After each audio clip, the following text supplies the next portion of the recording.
प्रवक्ता भारतीय जनता पार्टी भोपाल से हैं कि आप यहाँ पर आएं और विषय के पक्ष में अपने विचार संगतपूर्ण तथ्यों के साथ निर्धारित समयावधि में रखकर इस कार्यक्रम को सार्थकता के उच्चतम सोपान पर ले जाएं।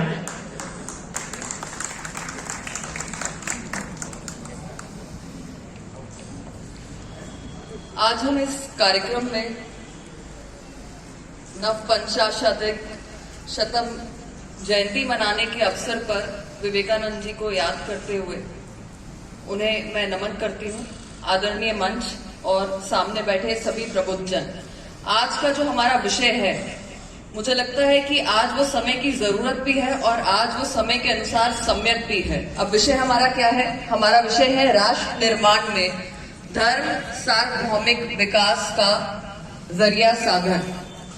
तो जब मैं आप लोगों से पूछूंगी कि राष्ट्र क्या है, तो आपके ध्यान में दो तीन चीजें आएंगी। आप कहेंगे राष्ट्र देश है, देश भारत है।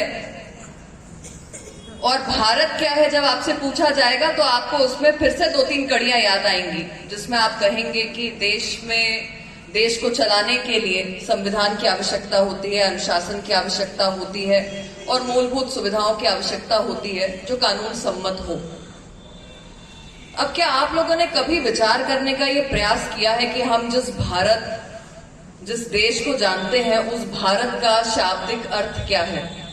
भारत का अर्थ होता है भा, मतलब प्रकाश, जो सूर्य के दिवाकर से लिया गया है। तो ज्ञान का प्रकाश भा है हमारे लिए। और रथ संस्कृत में होता है निरंतर चलते रहना। तो वो भारत है और वो भारत के वासी हैं जो ज्ञान को अर्जित करने के लिए निरंतर चलते रहते हैं और ये यात्रा हमेशा चलती रहती है।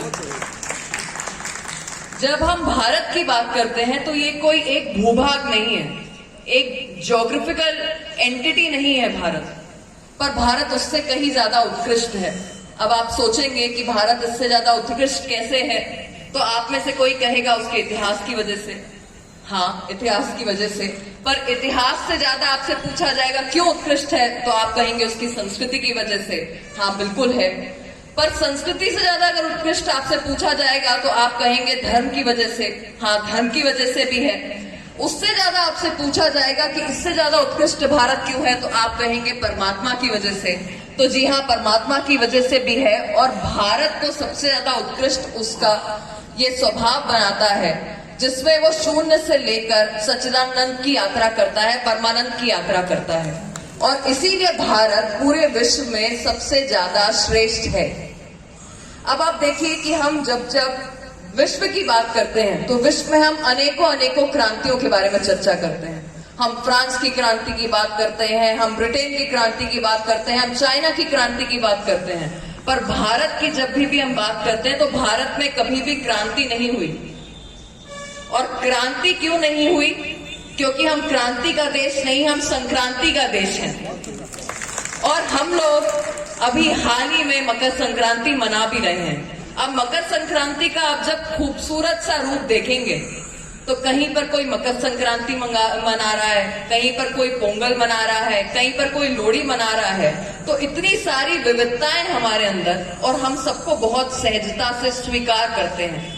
इसीलिए भारत पे आक्रांता तो आए, उन्होंने राज तो किया, पर राज करने के बाद भी वो भारत में बहुत लंबे समय तक टिक नहीं पाए, क्योंकि ये भारत की संस्कृति की ताकत थी, ये भारत की शून्य से परमानंद की ताकत थी।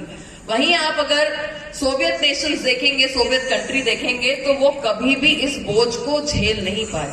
हमारे यहाँ पे केरल में रहने वाले व्यक्ति का भोजन अलग होगा, उसकी वेशभूषा अलग होगी, पंजाबी का खाना बिल्कुल अलग होगा, मराठी का बिल्कुल अलग होगा, टोटल सब कुछ अलग। और वहीं अगर हम विदेशों की ओर देखते हैं, जिन सोवियत संघ का 15-15 बार टुकड़े हो गए, जबकि पहनावा भी एक जैसा, खान पान भी एक जैसा, क्योंकि हमने कभी भी किसी भी व्यक्ति को बदलने का प्रयास नहीं किया।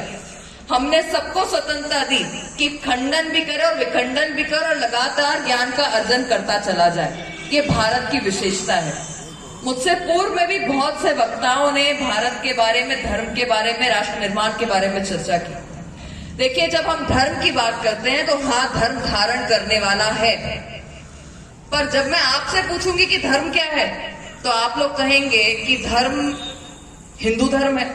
हाँ, हिंदू भी एक धर्म है, पर धर्म की परिभाषा इससे कहीं ज्यादा व्यापक है, इससे कहीं ज्यादा श्रेष्ठ है। क्योंकि जब हम हिंदू को परिभाषित करने का, जब हम धर्म को परिभाषित करने का काम करते हैं और अंग्रेजी में करते हैं, तो उनके पास शब्दावली नहीं मिलती, वो उसे रिलीजन कह देते हैं। जबकि धर्म जो है वो रिलीजन नहीं है, इससे कहीं ज्यादा व्यापक है। और जब मैं कहती हूँ कि इससे ज्यादा व्यापक है, तो धर्म की परिभाषा हमारी एक्चुअल ड्यूटीज हैं। जैसे माता की ड्यूटी या माता का धर्म जो है वो घर पे बच्चों का पालन पोषण करना, परिवार का पालन पोषण करना है। उसी प्रकार से टीचर का पढ़ाना है, शिक्षक अपने जो स्टूडेंट्स को पढ़ाता है उसका धर्म वो है। डॉक्टर का धर्म अपने मरीजों को देखने का है।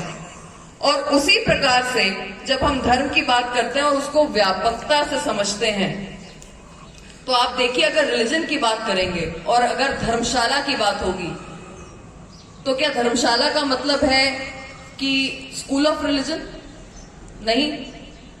जब हम धर्मार्थ की बात करेंगे, तो क्या ये हॉस्पिटल का रिलीजन है? नहीं। जब हम पुत्र धर्म की बात करेंगे, तो इसका मतलब क्या है कि ये पुत्र का रिलीजन है पर उसके माता पिता का नहीं है? नहीं, ऐसा भी नहीं है। और जब हम राजधर्म की बात करेंगे, तो क्या राजधर्म का अर्थ है कि राजा का धर्म और उसकी प्रजा का नहीं, राजा का रिलीजन और उसकी प्रजा का नहीं? नहीं।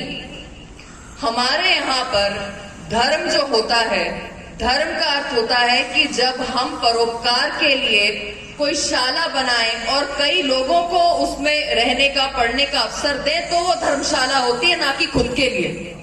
और उसी प्रकार से अगर हम दवाइयों का भंडार इकट्ठा कर लें और दवाइयों का भंडार इकट्ठा करने के बाद हम अपने घर वालों की अगर उससे इलाज करते रहें, तो वो धर्म का काम नहीं है।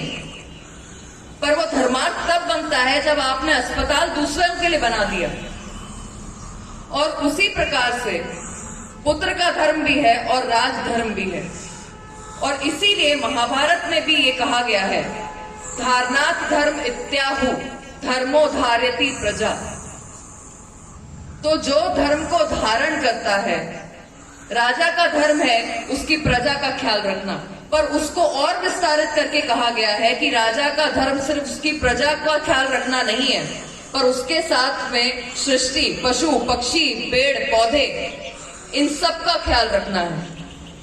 और इसीलिए कालिदास जो है वो देव आत्मा की बात कह के गए हैं। हम सृष्टि समष्टि की बात करते हैं, जिसमें मानव भी है, सृष्टि भी है। हम परमात्मा की बात करते हैं। हाँ, ये हिंदू हो सकता है, यहाँ पर हिंदू धर्म हो सकता है। तो धर्म बहुत व्यापक है। और क्योंकि हम स्वामी जी को याद कर रहे हैं और स्वामी जी की जयंती है, तो स्वामी जी ने भी बहुत खूबसूरती से, विवेकानंद जी ने कहा था कि जो आपके समाज का, आपके देश का दलित है, वंचित है, पिछड़ा है, उसकी सेवा करिए। मूर्ख को पूजिए, गरीब को पूजिए, दरिद्र को पूजिए। और इसीलिए उन्होंने कहा था कि नर सेवा ही नारायण सेवा, ये हमारा धर्म है।